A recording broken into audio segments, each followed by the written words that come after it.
Welcome to the podcast, Wendy Cukier from Ryerson University and the Ted Rogers School of Management.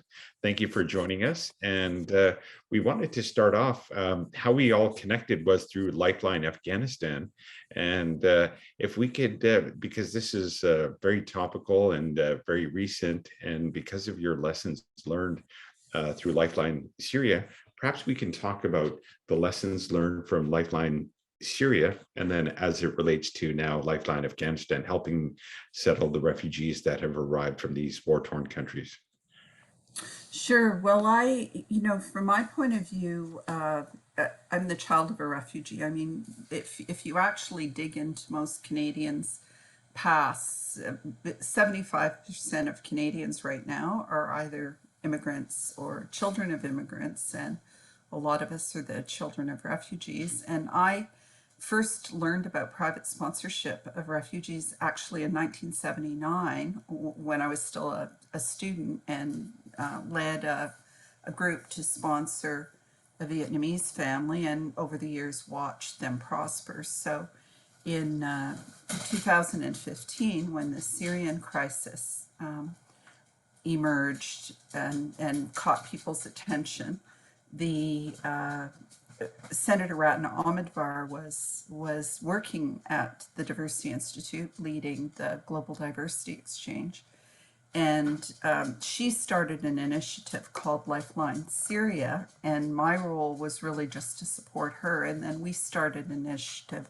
called the Ryerson University Lifeline Syria Challenge, which was very much focused on mobilizing universities, university students, their partners, and so on, to privately sponsor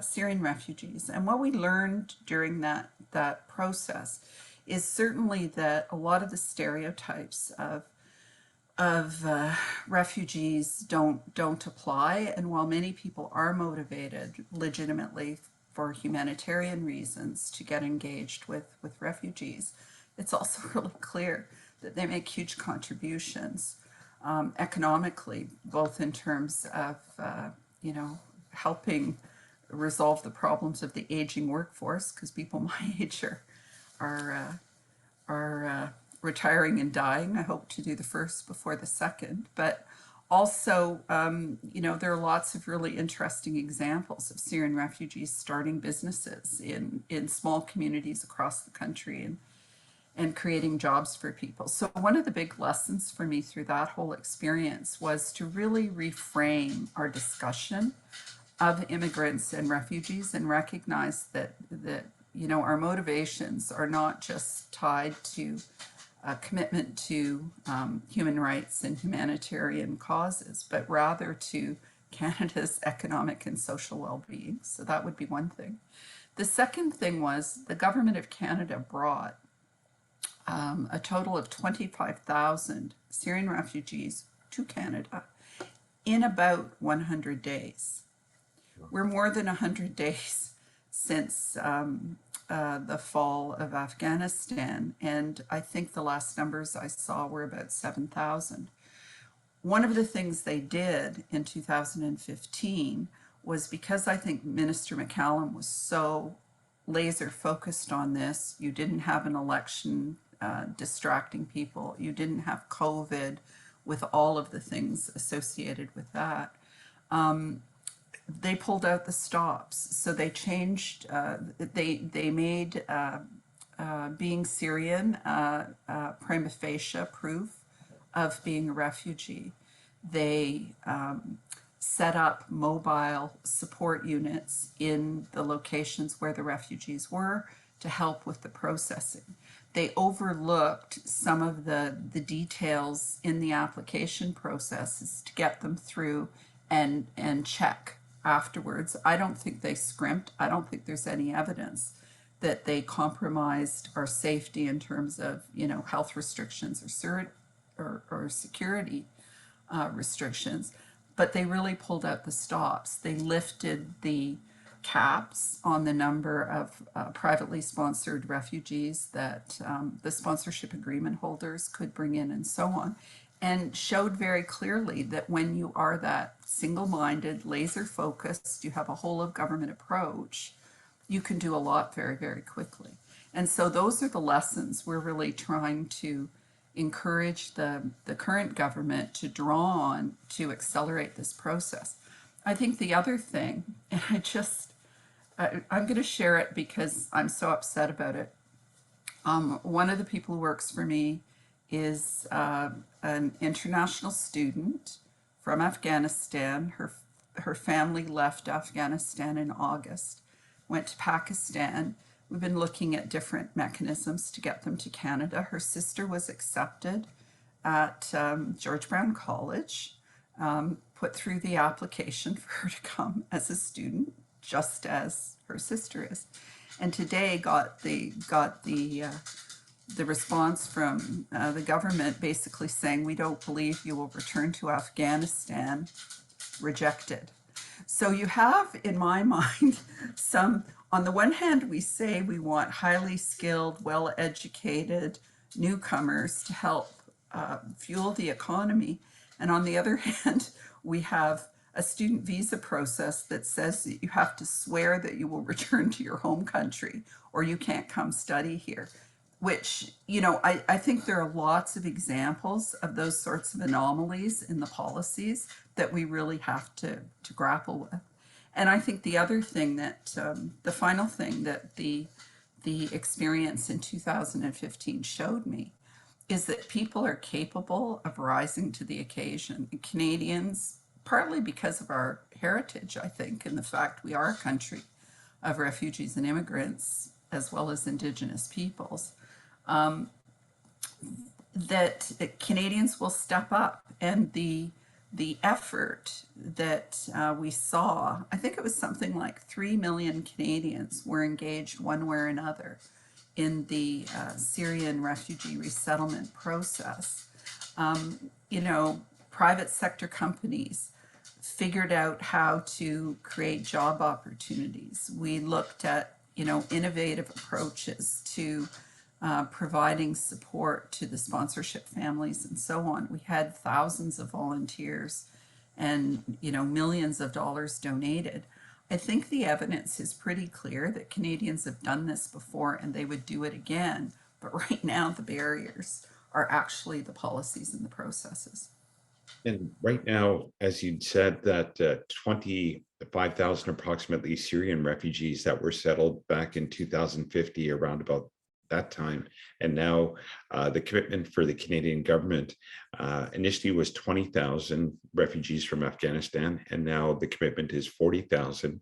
And so after 100 days, we're still only 7,000 people in. Again, pandemic, election, other barriers that have delayed things.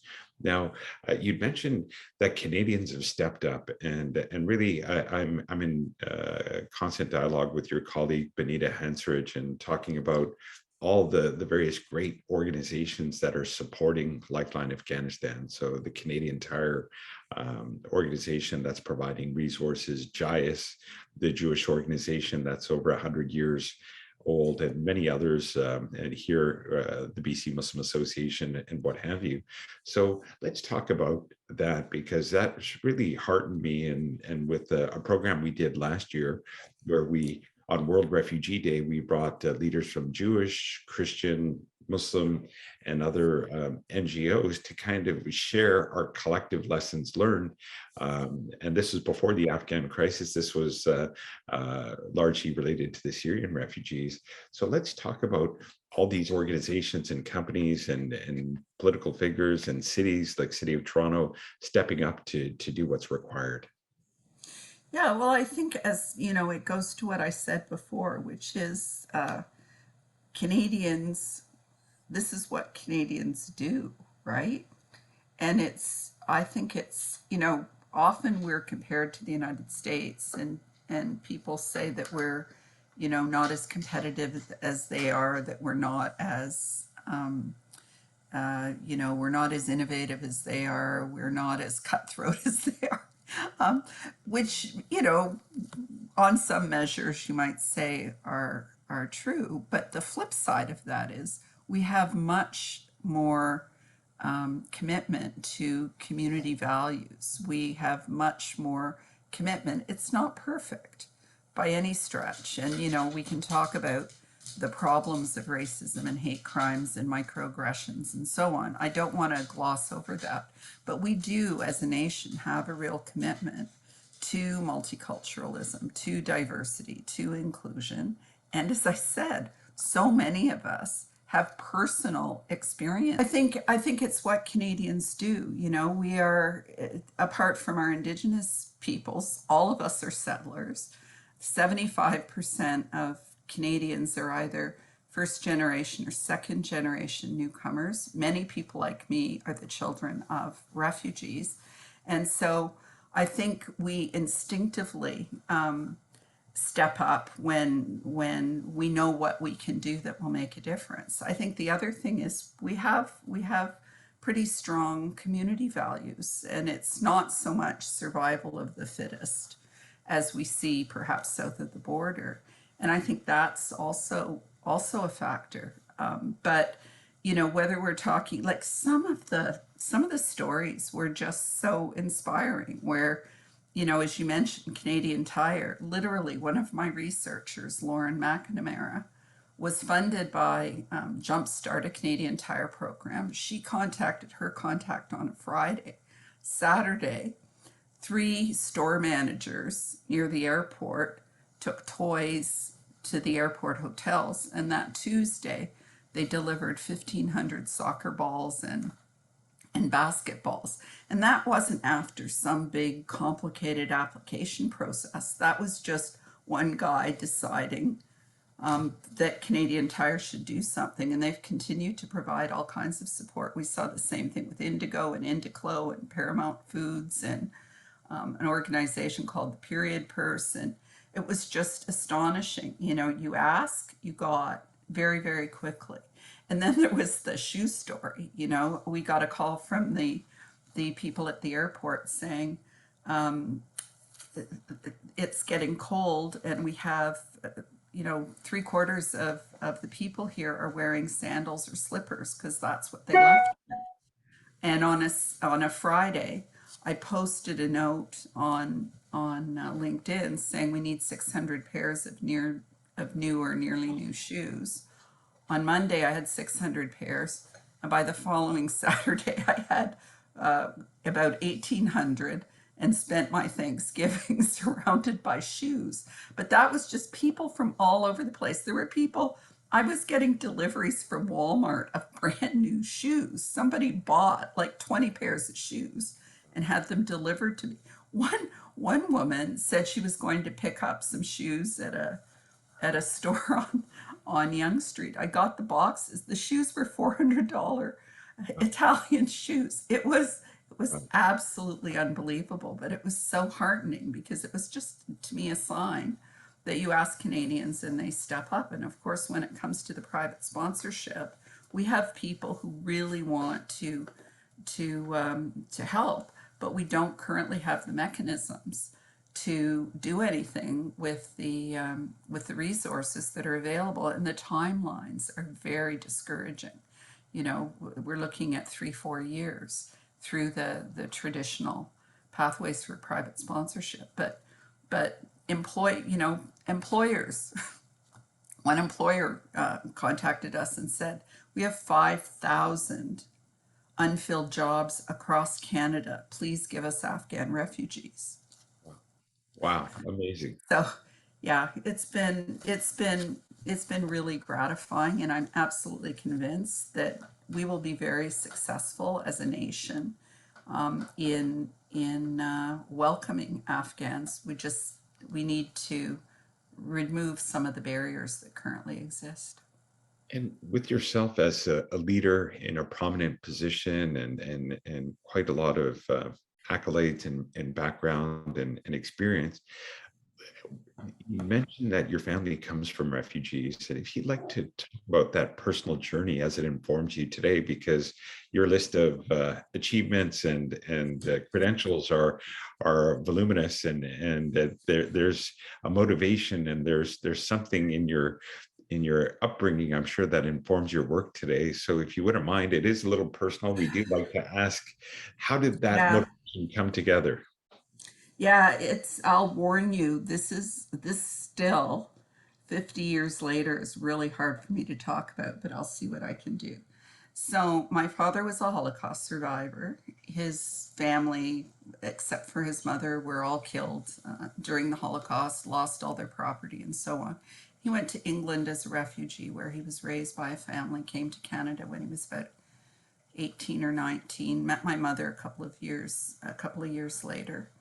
And in those days, like, nobody really knew about PTSD. Nobody really was looking at the mental health impacts of trauma, whether it was, firsthand or intergenerational trauma. It's something we're much more sensitive to now. And so he was brilliant, but really had problems getting a job.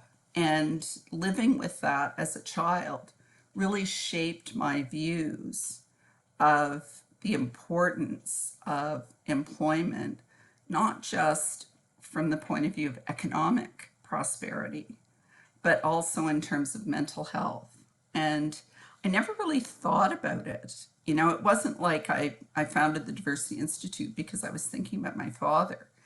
But as my work has sort of unfolded over the years, I realized that those pieces really came together. It was clearly part of the reason why I got involved in the private sponsorship of a Vietnamese family. I was the child of a refugee, so it made sense to me that I should step up given the circumstances after the Second World War. And then that experience, of course, prepared me for the experience sponsoring Syrian refugees. But it wasn't really something I consciously set out to do. I think it was just I saw things differently than someone with a different lived experience would see them. I saw refugees in a different way than someone without the direct connection would see them, because so often what we see of refugees are people in camps or behind barbed wire. We see that experience. We don't see the stories of success once they come to Canada and and get their education, get jobs, and have children and so on. And the number of people you will find who are highly successful, who are the children of immigrants and refugees, or themselves children are immigrants and refugees, is a story that doesn't get told enough. You look at the top achievers in the Toronto District School Board, they're all newcomers or children of newcomers. And I think that one of the things we often lose sight of is the fact that immigrants and refugees have made decisions, often at great personal risk, to try to start a new life somewhere else. And that's quintessentially what entrepreneurship is about, or what grit is about. That experience in and of itself is a really strong predictor if you take into account a lot of other factors, obviously, that we have to consider. But that is, for me, a very strong indicator of the potential for success, because these are people who have taken risks, who have made choices in seeking a better life. And like, you can see the value beyond what some paper might say, the value of the person and their ability to contribute and to be productive in society. You can see that in people and in these newcomers, because even I was reading the refugees after the Holocaust in World War II, 25% of patents were in the United States were by Holocaust survivors that became refugees to the US. So that contribution, you can see historically, when people have to leave their homes, their countries, everything that they know, to a new country, they want to do the best that they can to contribute to that country that's provided that safe haven. and you can see that. And with your work now, you wrote a book, The Innovation Nation, the Canadian Leadership from Java to Jurassic Park.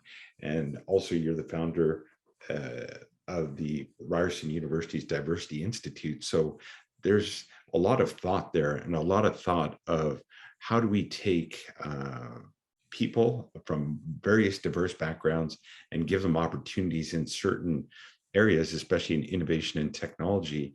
This kind of work to put these ideas and strategies together, I'm sure it's happened over many years. So how did you start to kind of come up with these strategies and put these projects forward? Yeah, it's kind of again, it's a funny story. I never planned my life. I really was very opportunistic. Something would come up and I'd try it. So I had a master's degree in history and English. And my mother was a medical secretary.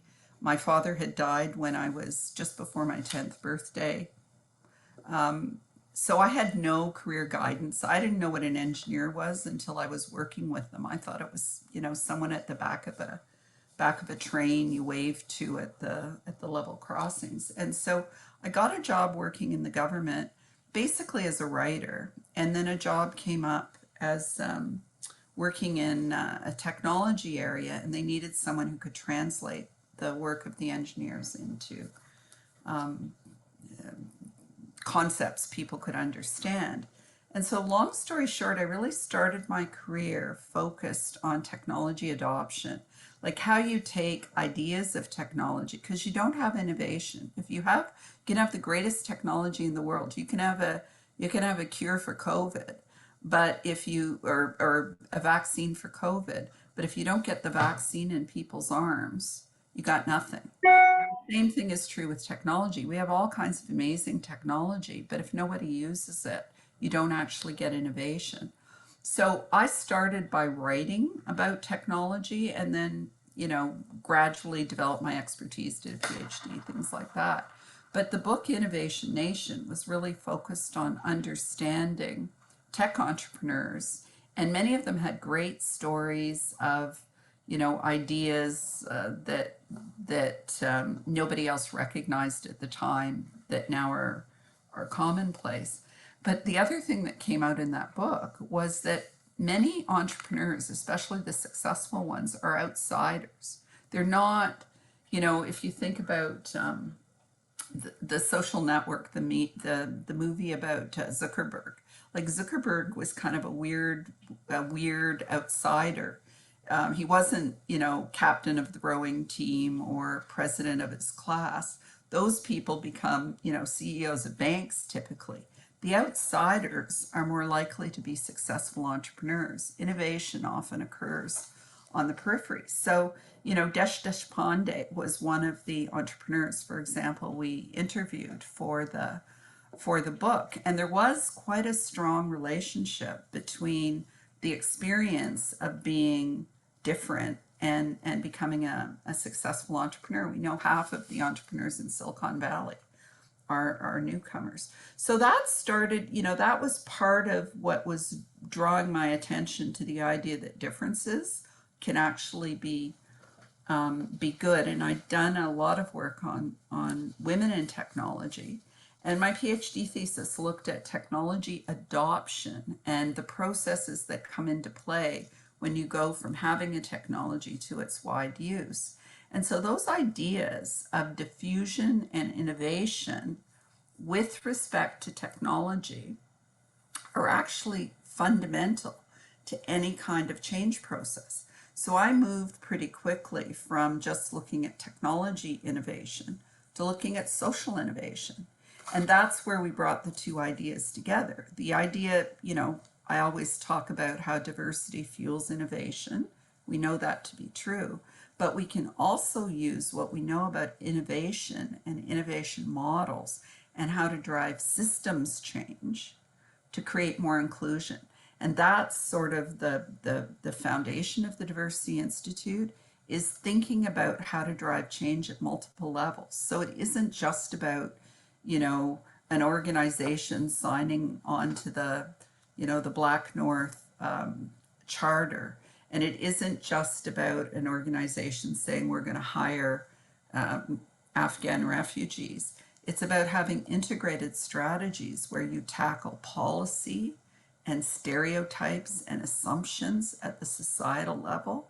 You tackle organizational policies and practices from HR to their R&D to their service design and delivery, and you think about how to shape individual attitudes and behaviors. And in my mind, we need that kind of systems thinking if we're really going to move forward on diversity and inclusion. Because anything you look at, if you look at the problems of Islamophobia, what goes on in organizations is often shaped by broader societal assumptions. I mean, post 9/11, it's been a massive problem. Broadly in society, that gets translated into organizations. So we need to think about those interconnections. And I'm lucky because the Diversity Institute's now big enough that we're able to tackle different aspects of this, whether it's leadership or we have a project looking at racism in the media, focused on Islamophobia, anti-Semitism, anti-Black racism, anti-Indigenous racism, and how the media plays a role in perpetuating stereotypes.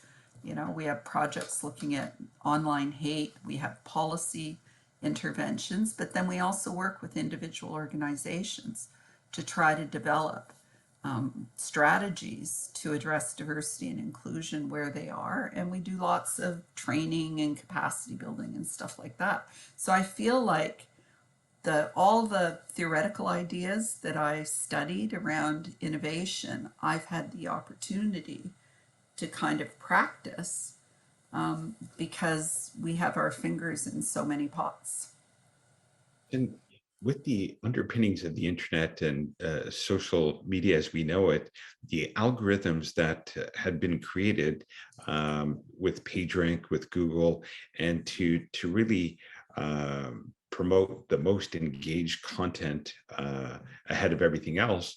And in the Trump era and in the era where extreme content and fake news, disinformation, misinformation, conspiracy theories engage more than actual, real, authentic news.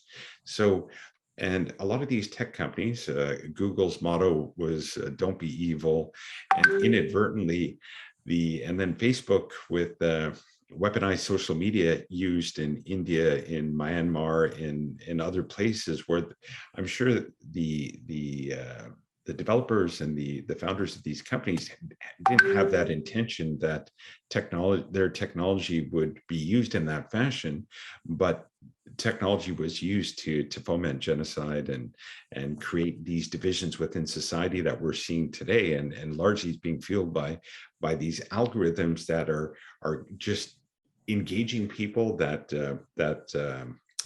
the monetary aspect of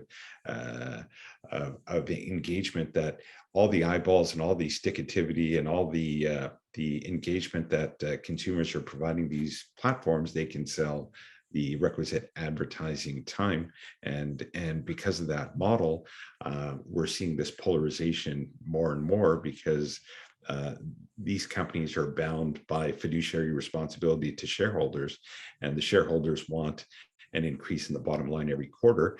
And because of that lack of diversity also within their management teams, their shareholders, there's not much of an understanding of how the disinformation, misinformation is harming marginalized communities that aren't necessarily represented on their board of directors or their list of shareholders.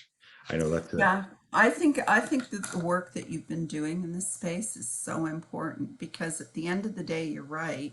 I mean, companies chase the money, but encouragingly, we are seeing more and more consumers who are committed to diversity and inclusion, applying that as a lens in terms of who they will do business with.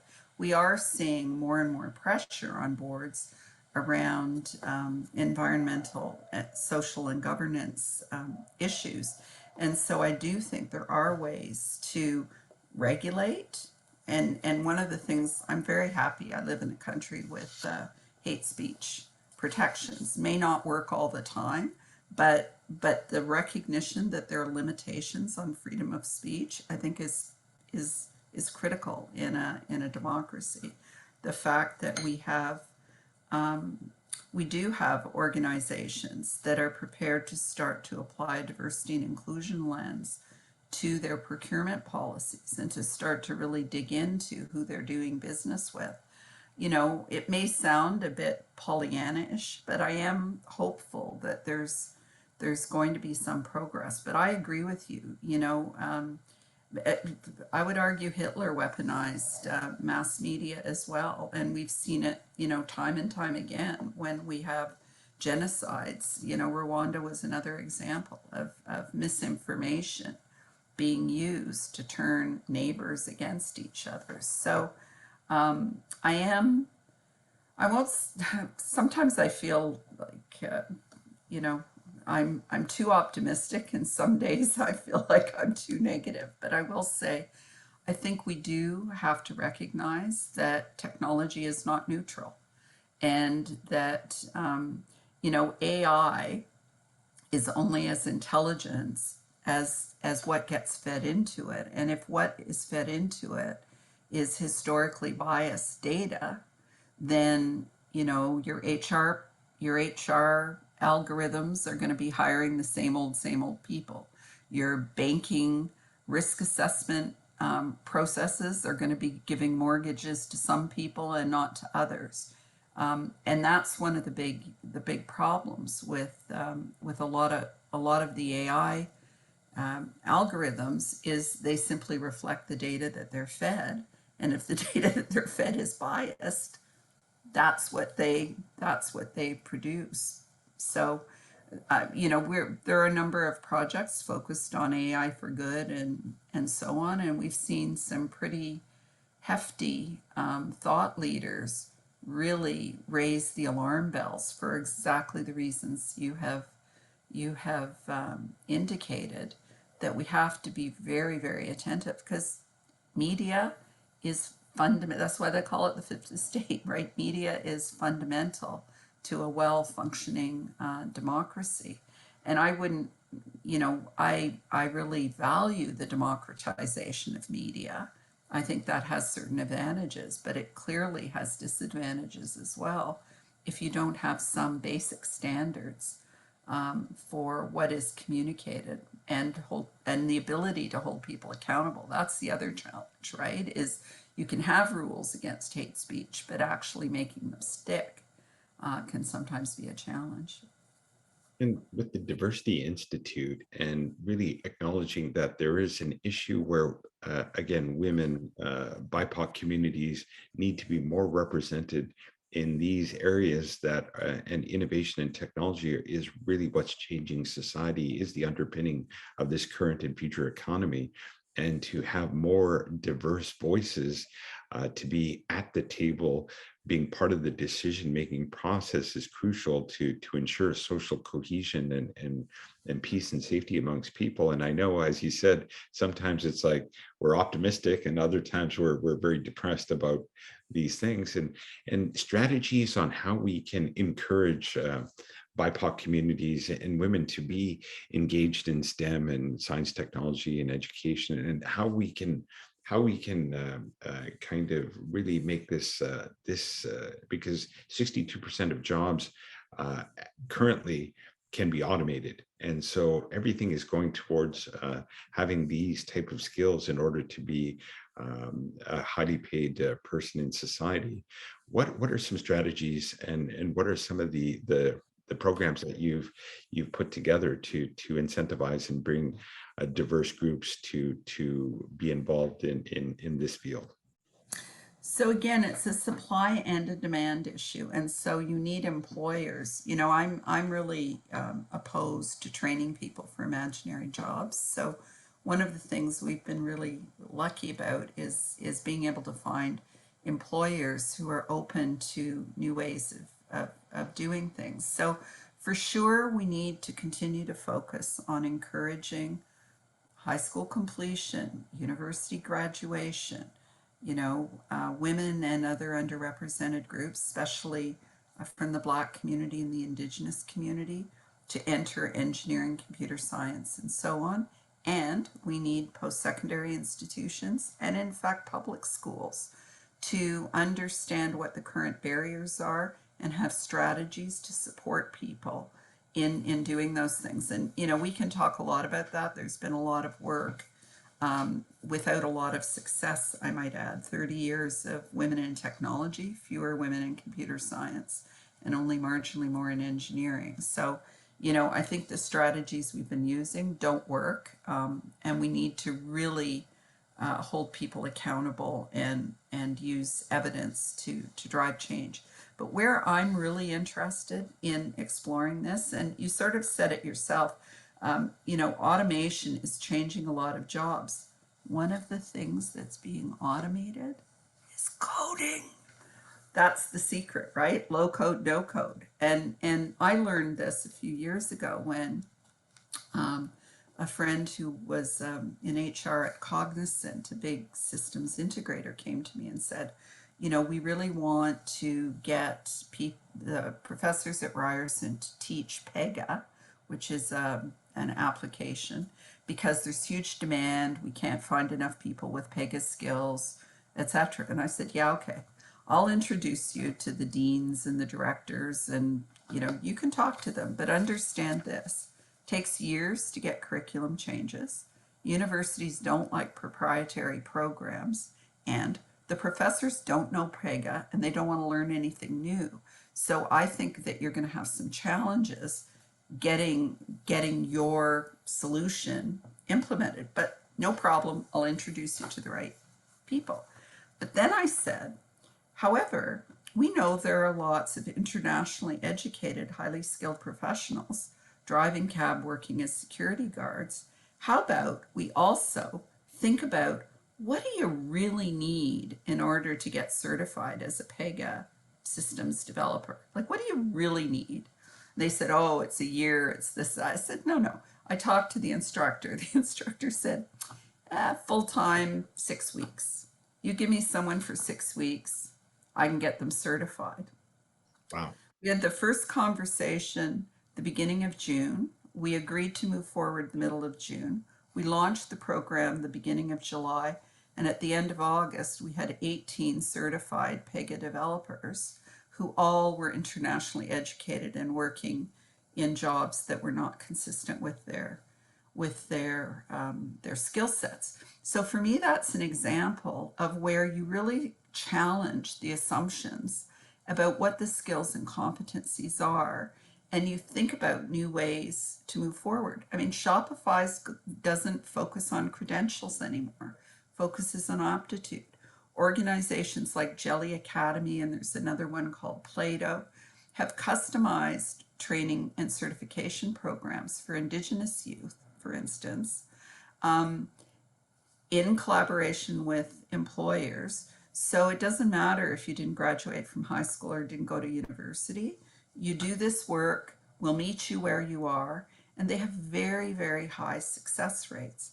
We have a similar program, the Advanced Digital and Professional Training Program, and really it came out of my own experience as a history major who ended up as a tech expert. A lot of the stuff's not that complicated. And so we designed the program really to take social sciences and humanities students through intensive training, work integrated learning, transition into employment in 4 months with a 90% success rate. And we've morphed that, adapted that in a variety of different ways. But, my daughter is, poor child, is my guinea pig. She graduated with an undergrad in English, visual arts, and philosophy. She was accepted at Parsons, which is an art school in New York City, to do a master's degree in painting, not painting my house, painting pictures. Spending her inheritance before I was dead, basically, because there aren't a lot of jobs for painters. But I made her do some MBA courses. I made her do 1 week of a data analytics course, 1 week. She cried every night. At the end, the engineer and the PhD, who were also taking the course with her from from the institute, dropped out. She finished. She was the top rated student, because data analytics is not about math and it's not about computers, it's about telling stories. So when we look at the underrepresentation of women in tech roles, I would argue, yes, we want more women in computer science. Yes, we want more women in engineering, but we also need to think about alternative pathways, because a lot of the jobs in tech, like the no code, low code applications or the data analytics jobs, she now makes as much money as I do, by the way, working at Boston Consulting Group. So her trajectory was very different than what we might have expected. But thinking about those alternative pathways really is, in my view, the solution to some of these issues, rather than trying to stuff more women into computer science and assuming that's the only solution. Why don't we rethink what we really need in these technology jobs? Because coming back to where we started, the big issues with innovation are not about us not having the technologies. The big issues around innovation are not using the technologies. And I would argue that someone who is not a technologist but knows about technology, like my daughter, like me, can actually advance the adoption of technology, because we can explain to people what it's good for, rather than being interested in what's under the hood. And I think there's a massive role for people that I would call sort of bridging people in the tech sector. I think that's where the job growth is going to be. Building technology, of course, continue to be important, but people who can help organizations understand how to use technology, even more valuable. And once you start redefining the roles in this way, suddenly the space for women, for Black people, for Indigenous people, for art students, and so on opens up. So it's almost like bringing everyone's aptitude, inclination, and interest, and merging it with a technical understanding, which is now becoming easier to understand. As you said, that coding is becoming automated. So if people can take their natural talents, their passion, and bring that together with the technological training and understanding, then that's a powerful combination of skills to bring forward to any employer. And it opens up pathways, because we know that we need pathways for people who haven't completed post-secondary institutions. You can train them on specific things and they can be very successful. NPower is another example of a program like that we work with. You can take people who have studied what they love, philosophy, art, history, literature, and frankly, who have possibly a better understanding of the world and context and things that are important. And you can give them enough of the skills they need to actually be incredibly valuable in helping with technological transformation. If you're able to demystify technology, if you're able to get employers to think more openly, we talk about an asset-based approach where you look at what people have, not what they don't have.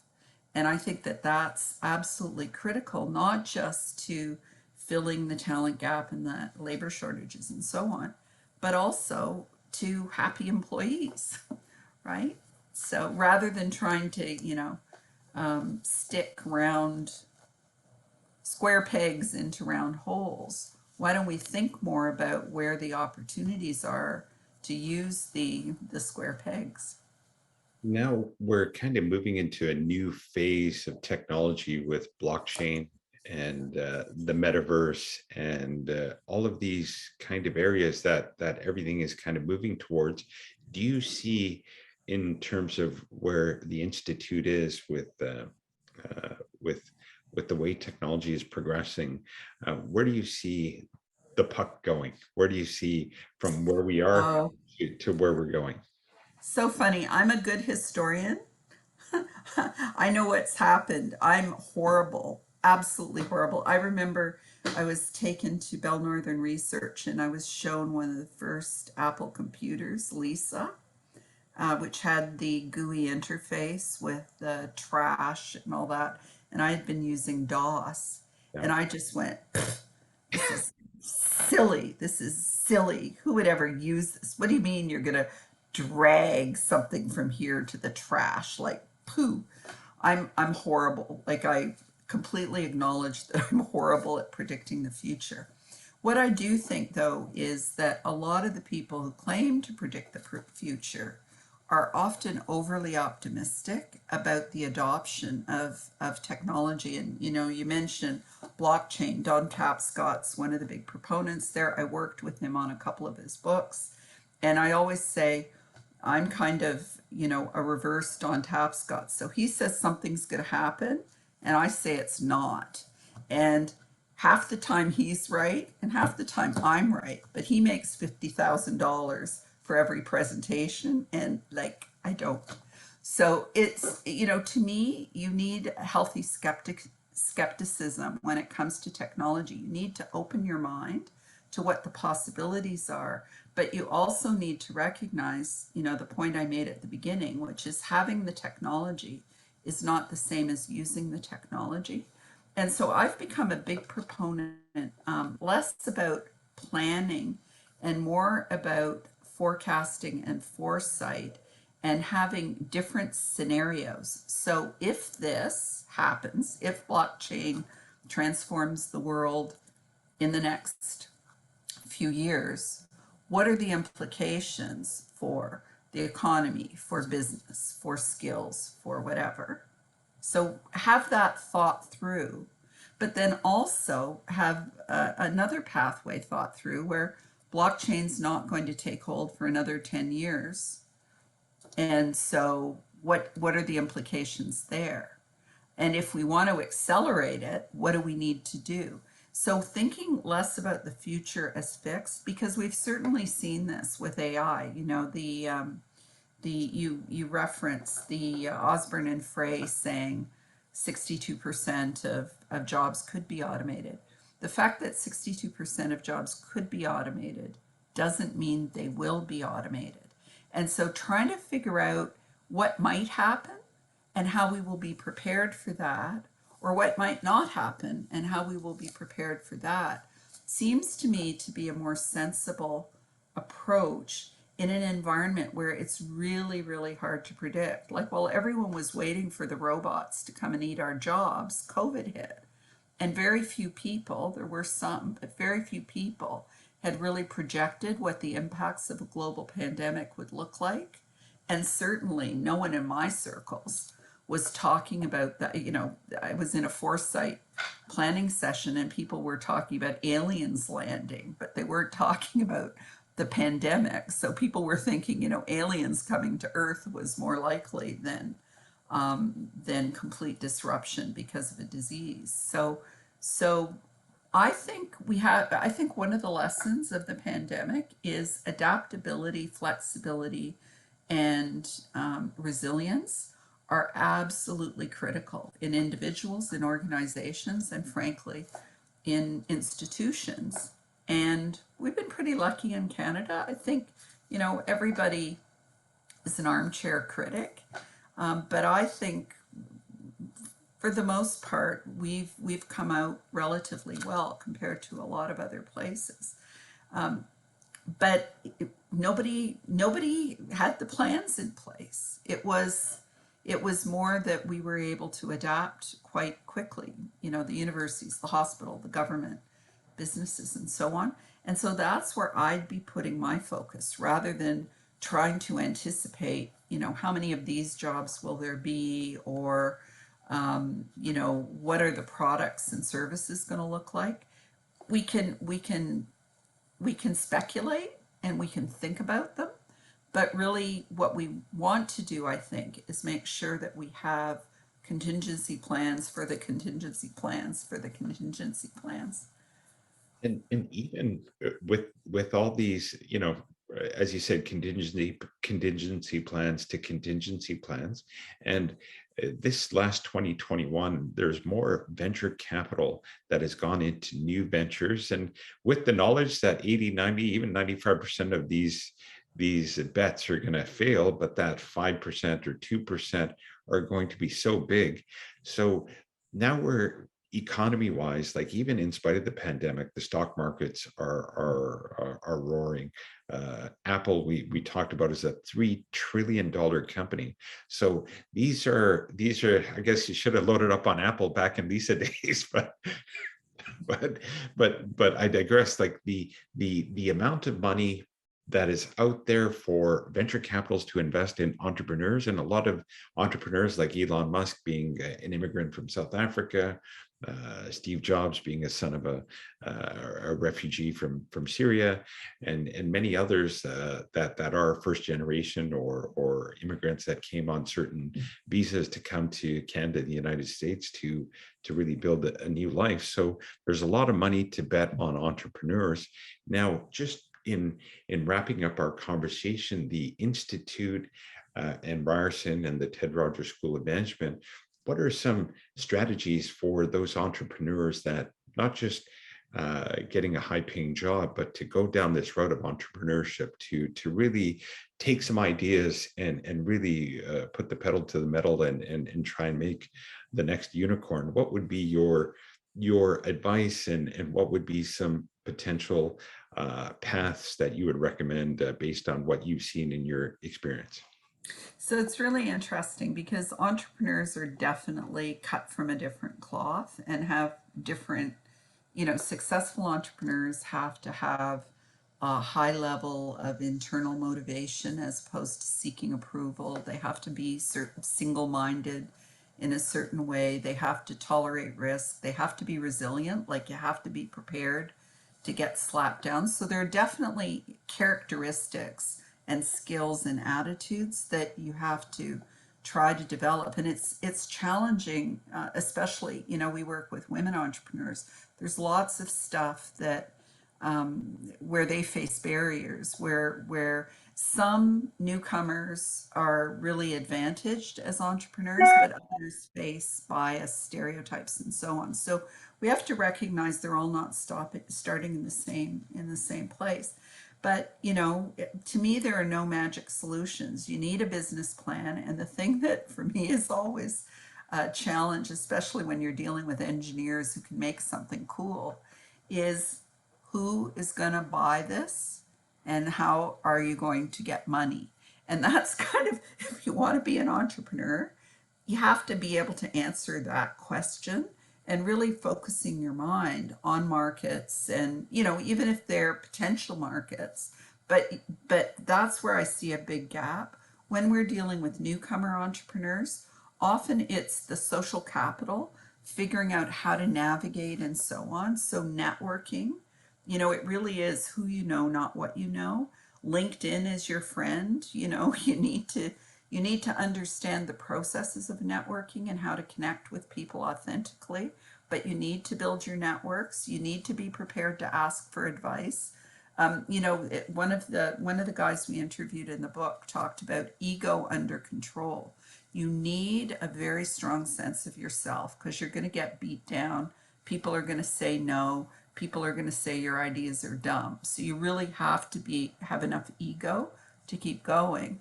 But you have to have enough control to listen to people who may tell you things you don't want to hear.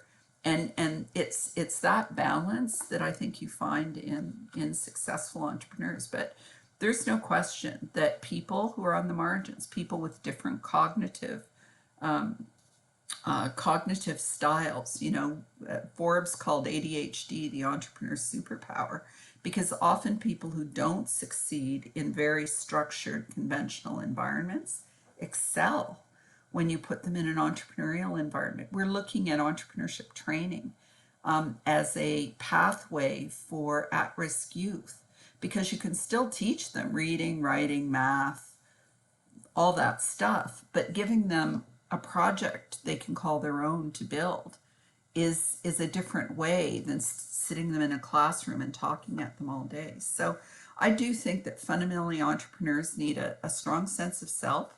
They need they need networks. They need the discipline of a business plan and to know who's going to pay for what it is they're selling. And we need a supportive environment. I mean, the government is doing a lot, but there are things that could be improved to provide more support for diverse entrepreneurs in particular, because a lot of the systems were designed for people in the system. And even the strong association between entrepreneurship and technology, I think we have to question, because there are entrepreneurs in agriculture.